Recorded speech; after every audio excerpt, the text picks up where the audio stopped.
When your culture becomes banned, when your culture becomes illegal, it becomes very precious, and it becomes something that you have to hang on to. We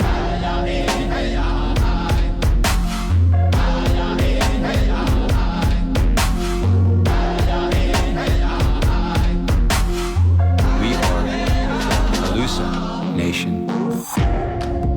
We have been called hostile. We have been called pagan. We have been called militant.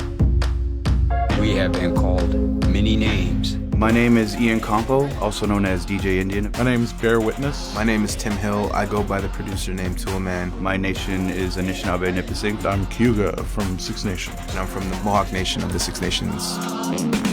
Music and art in general is the one common thing that transcends race, class, gender, and having that accessibility to everybody, I think is paramount, especially to getting a political message out there.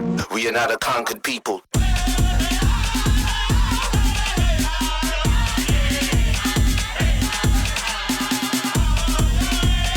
We all share the same colonial trauma.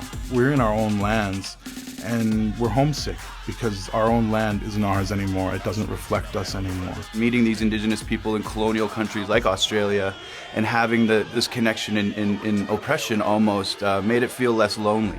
You know, and once you start making those connections with indigenous people the world over, you find yourself in a global community all of a sudden.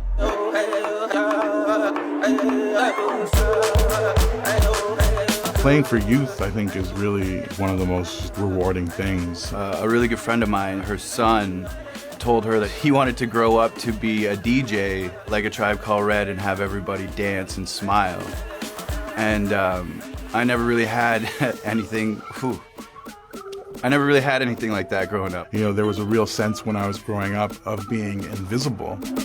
We go to communities now and we see kids come running out in jean vests with our logo on the back. And so I think we've been able to start creating some of those social icons that young indigenous people can call their own and connect to. It's really exciting to see what's happening throughout Indian country again right now. Everything was taken away from the indigenous people of North and South America. When your culture becomes illegal, it becomes very precious. A lot of things have been hidden, and a lot of things have been kept just within our own communities. And, I've always been told that there was going to come a time where we had to share those things again. I really feel like we're coming to that time because people outside of the indigenous community are starting to listen to what people from the indigenous community have to say.